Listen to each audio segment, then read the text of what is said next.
सत्यराम सत्यराम बोलो गुरु महाराज की जय, बंदी छोड़ सरकार की जय, तुलसी साहेब की जय। हमारा आज का विषय सत्य की खोज। मैंने कहा था कि आपको बताएंगे सत्य की खोज, तो आज हम आपको बताने वाले हैं सत्य की खोज की कहानी महात्मा बुद्ध की। महात्मा बुद्ध का बचपन का नाम सिद्धार्थ था। बचपन का नाम उनका सिद्धार्थ था। उनके पिता का नाम शुद्धोधन था और माता का नाम महामाया था और पत्नी का नाम यशोधरा था और उनके एक पुत्र था, उसका नाम राहुल था। उनका जन्म लुम्बिनी नामक स्थान पर नेपाल में हुआ था। जब महात्मा बुद्ध पैदा हुए तो राजा शुद्धोधन को बहुत खुशी हुई। राजा शुद्धोधन ज्योतिषियों को अपार धन वैभव संपदा सब दे रहे थे, खूब लुटा रहे थे। ज्योतिषियों को बुलाया गया, हजारों ज्योतिषी इकट्ठा हुए। सभी ज्योतिषियों से पूछा कि आप लोग बच्चे का भविष्य देखकर बताइए। सभी ज्योतिषियों ने देखा तो बोले कि ये महाराज, इसके कुंडली में, इसके भाग्य में या तो राजा बनना लिखा है या तो सम्राट बनना लिखा है। सभी ने एक जैसा उत्तर दिया।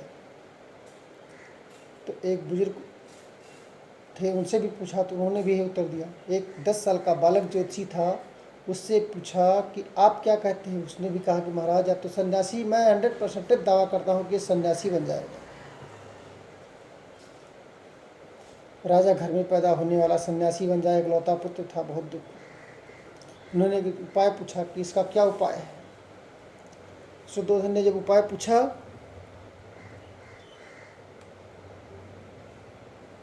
तो सभी ज्योतिषियों ने एक स्वर में उत्तर दिया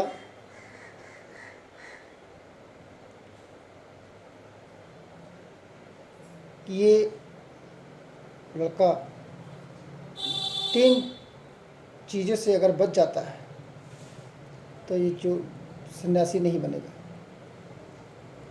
3 सी कौन सी चीज़ें हैं? बोले 3 चीज़ ऐसी है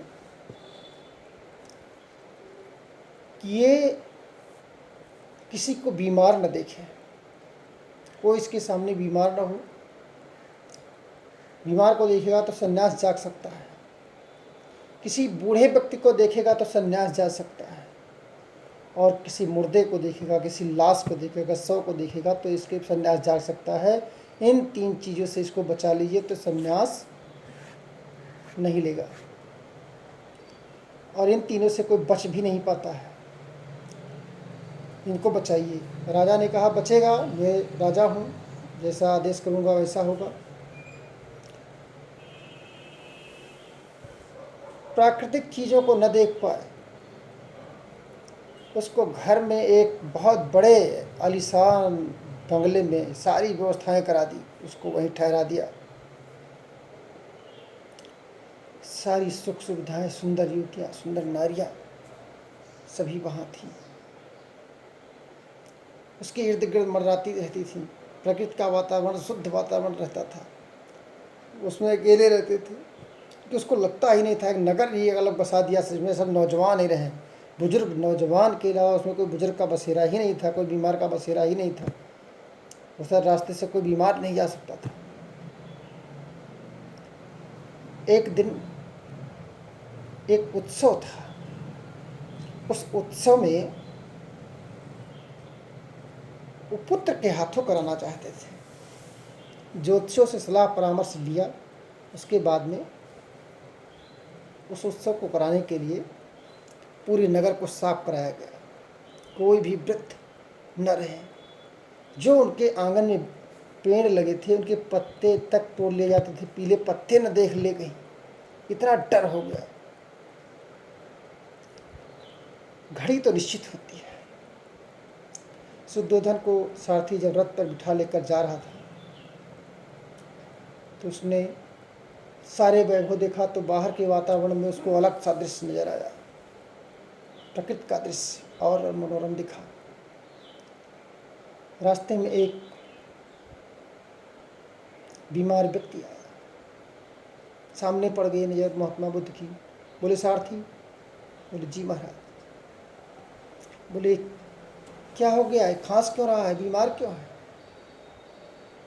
क्या हो गया इसको? बोले बीमार है।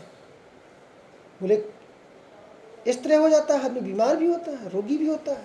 बोले हाँ, रोग भी होता है, सबसे बड़ा दुख है हमारा रोग। बोले रथ आगे यहाँ के आगे जाके देखा कि एक बूढ़ा व्यक्ति छोटा लिए घूम रहा था।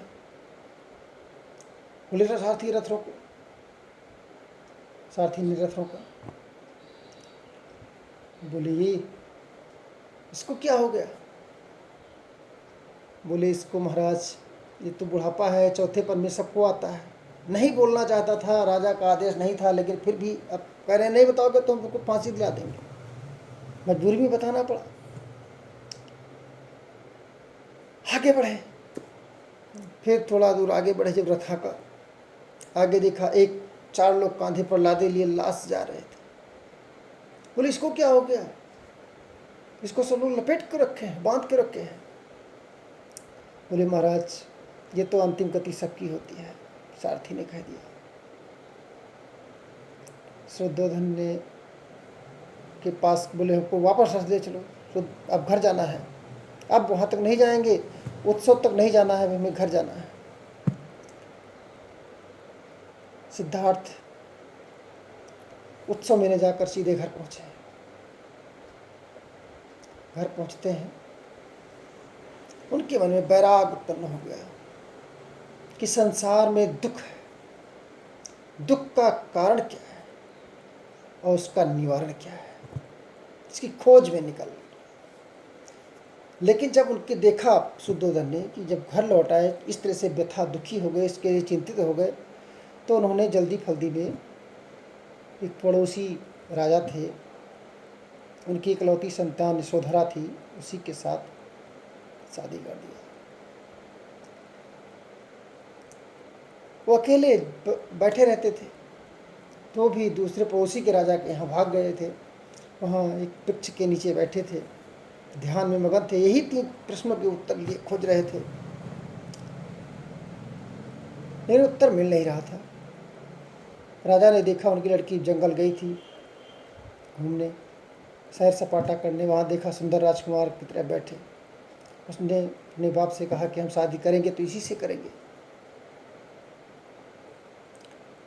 उनको जब पता चला कि ये राजा शुद्धोधन का पुत्र है, तो राजा शुद्धोधन से बात करके उसकी शादी यशोधरा से करा दी गई, सिद्धार्थ की। सिद्धार्थ के कुछ दिनों बाद एक पुत्र हो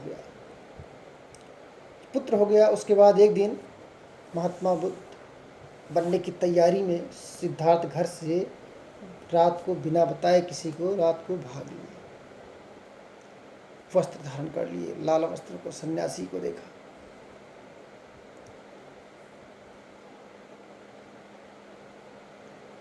और सबको जब देखा था तो रास्ते में लौट रहे थे तो एक सन्यासी को भी देखा था, वो लाल वस्त्रों में था।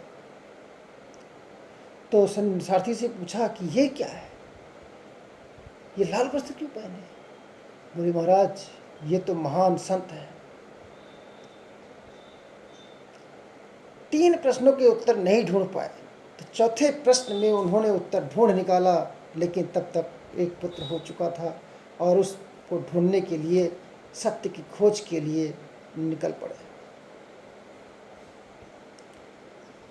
इधर उधर जंगलों में साधनाएं करते रहे, बहुत दिनों तक इधर उधर भटकते रहे, कहीं उनको शांति नहीं मिली।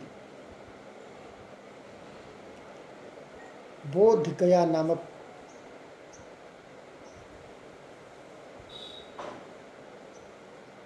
बट वृक्ष के नीचे महात्मा बुद्ध को बुद्धत्व की प्राप्ति हुई। उनको ज्ञान हो गया, उनको ऐसा ज्ञान हुआ कि पूरा सत्य समझ में आ गया, सत्य की खोज पूरी हो गई, ध्यान समाधिस्थ हो गए। उसी दिन उन्होंने संकल्प ले लिया कि अब हम एक गांव से एक दिन में एक गांव में रुकेंगे। जगह जगह प्रवचन सुनाने लगे, शांति का संदेश देने लगे, सत्य की मार्ग बताने लगे, सत्य का उपदेश करने लगे। महात्मा बुद्ध का देखते देखते यश फैलता गया। 12 वर्षों तक कठोर तपस्या करने के बाद उनको बुद्धत्व की प्राप्ति हुई थी, कठोर संघर्ष करने के बाद। और उस तपस्या को व्यर्थ नहीं गंवाना चाहते थे, सबको बता देना चाहते थे, जगह जगह प्रवचन कर रहे थे। एक बार एक जगह प्रवचन कर रहे थे गांव में, वहाँ पर एक क्रोध की विषय की चर्चा चल रही थी, क्रोधी के बारे में बता रहे थे। वहाँ पर एक व्यक्ति बहुत क्रोधी बैठा भी था, तो उसने सोचा कि मेरे ऊपर ही सुना रहे हैं क्रोध की बातें। क्रोध की कथा जो समाप्त हुई तो महात्मा बुद्ध के पास आया, बोला कि आप मेरे ऊपर ही सुना रहे थे। बोले नहीं, ऐसा कुछ नहीं है, मैं तो व्याख्यान कर रहा था क्रोध की।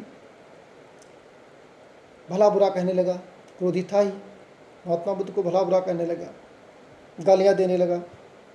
महात्मा बुद्ध कुछ नहीं बोले, शांत रहे।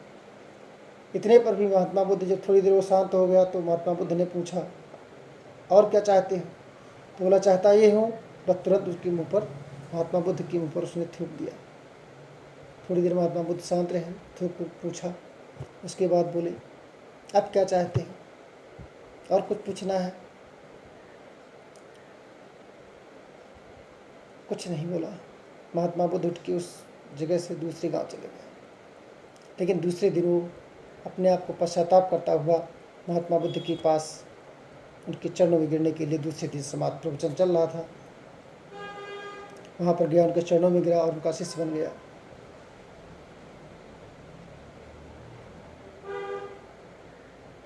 एक इस तरह से वेश्या थी जो शादी करना चाहती थी, लेकिन वहाँ के रजवाड़े इतने सुंदर थी कि वहाँ के कई देशों के राजा उसके पीछे पड़े थे। उसकी माँ को ये दशा थी, उसके माँ बाप की, कि उसकी शादी करें तो किसके साथ करें, उसके लिए सब लोग मरेंगे, इसलिए उसकी शादी नहीं हो पाई। महात्मा बुद्ध ने उसे भिक्षु बनाया, अपने साथ रखा। एक बार की बात है, श्रावस्ती में आकर रहने लगे। श्रावस्ती में 25 वर्ष तक रहे। 25 वर्ष तक महात्मा बुद्ध की तपस्थली रही, वहीं पर साधना करते थे, वहीं पर रहते थे। वहाँ पर एक राजा प्रसेनजित रहते थे, वहीं पर एक बहुत बड़ा डकैत अंगुलीमाल डाकू रहता था।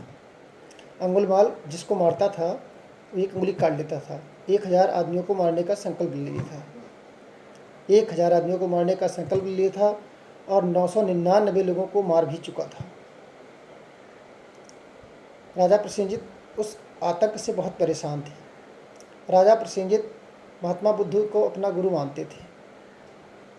जब उनको दिव्य ज्ञान हो गया तो सिद्धार्थ से नाम बदलकर उनका नाम महात्मा लोग बुद्ध कहने लगे। बुद्ध उस अवस्था को कहते हैं जिसको सत्य का ज्ञान हो गया हो, बुद्ध हो जाता है, शांत जीवन जीने लगता है, संसार से रहित एक अलग दिशा में उसका जीवन हो जाता है, उसे बुद्ध कहते हैं।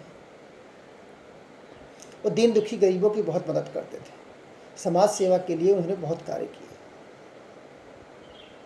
अहिंसा धर्म को अपनाया। अहिंसा उनका परम धर्म था कि अहिंसा परमो धर्म, अहिंसा धर्म अपनाया था। सत्य अहिंसा के बड़े पुजारी थे। सत्य अहिंसा के पुजारी महात्मा बुद्ध सबसे पहले हुए। राजा प्रसेनजित चेले थे। राजा प्रसेनजित जब चेला बहुत दुखी हुआ तो महात्मा बुद्ध ने कहा, तुम्हारे दुख का निवारण मैं करूँगा। उसके दुख के निवारण के लिए अंगुलीमाल के पास गए। उससे लोग भयभीत रहते थे, डरते थे। यहाँ तक कि उसकी माँ जो अंगुलीमाल थी, उसकी माँ भी डरती थी कि 999 को मार चुका है, अगर मैं गई तो मुझे भी मार देगा। वो डरते थे।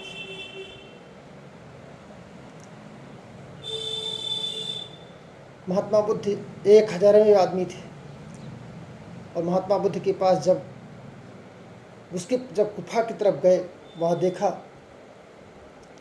तो उसने कहा कि महाराज मत आइए इधर, मार दूंगा मैं। 1000 मारने का पूरा संकल्प लिया है और आप आ गए, अच्छा हुआ, लेकिन मैं मार दूंगा, क्योंकि 999 पूरे हो गए, मैं मार कर उंगली पहन कर 1000 पूरा करूंगा, अपना वचन पूरा करूंगा। महात्मा बुद्ध ने मन ही मन सोचा, कम से कम पहचान रहा है, नहीं तो महाराज कैसे कहता। पहचान रहा है, मन ही मन सोच रहे हैं, पहचान रहा है, समझ जाएगा।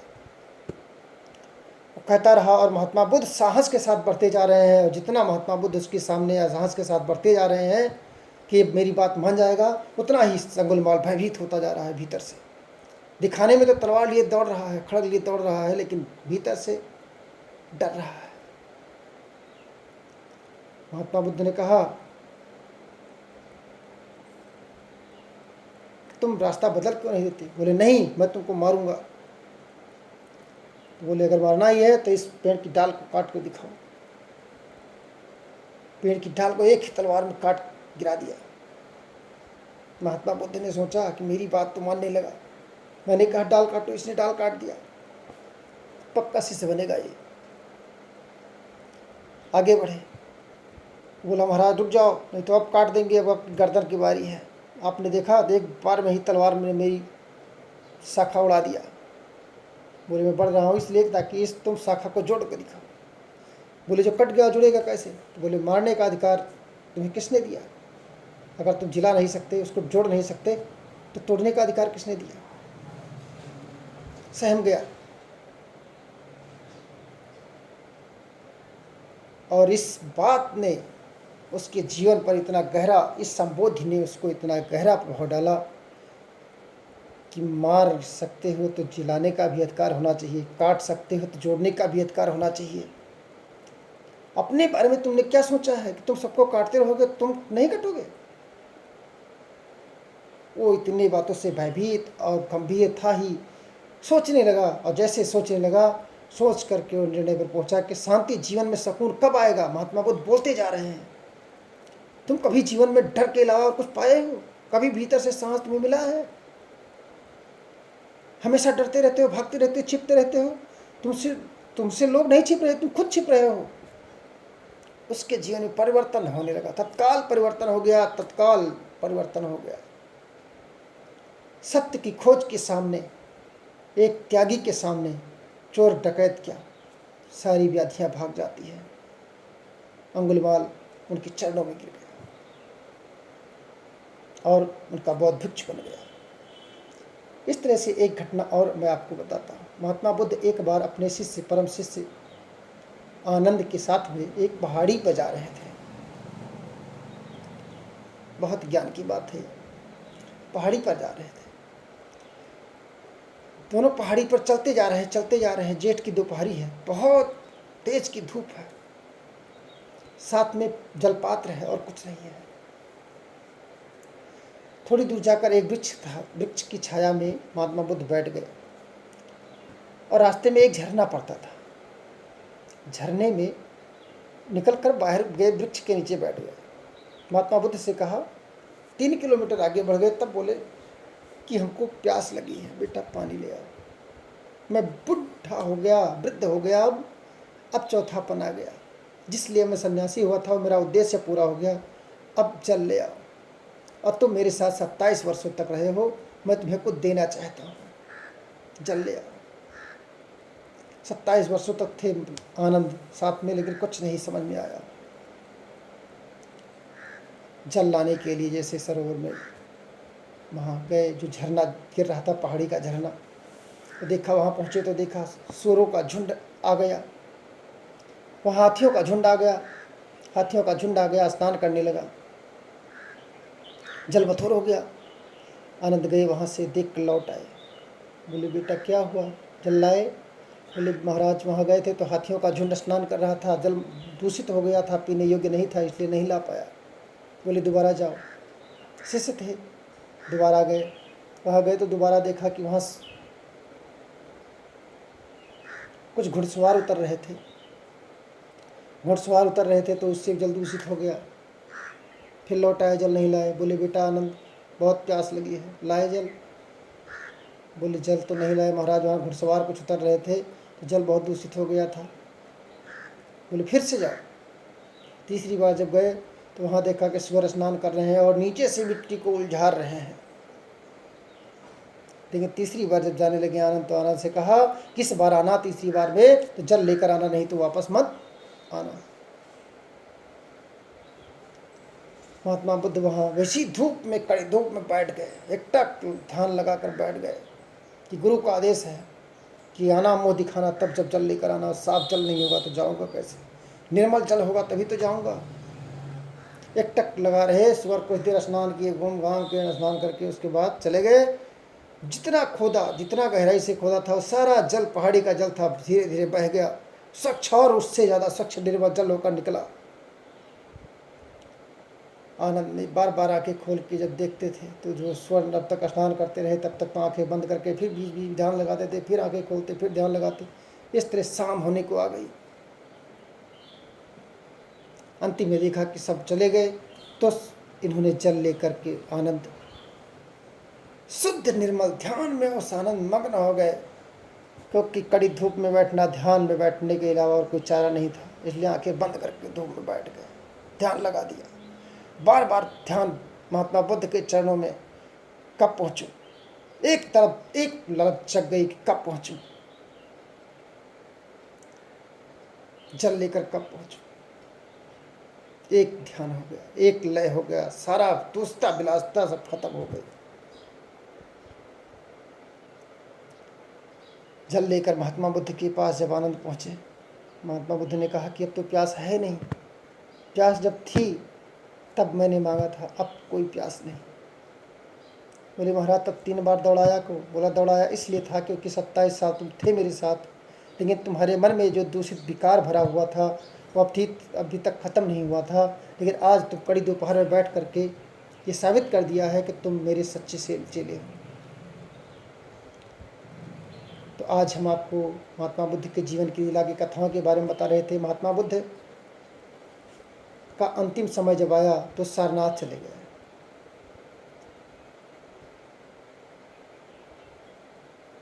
सारनाथ में उनकी समाधि बनी हुई है और वहाँ पर लोग पूजा करने के लिए सारनाथ में जाते हैं। बोध गया, सारनाथ, श्रावस्ती ये हमारे यहाँ तीर्थस्थल माने जाते हैं।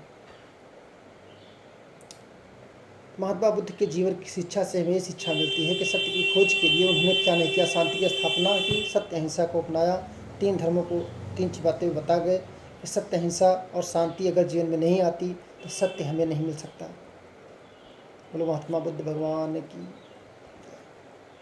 आगे हम आपको बताने वाले हैं तुलसी साहब सत्य की खोज में कैसे निकले। तुलसी साहब के जीवन के बारे में आपको बताएंगे।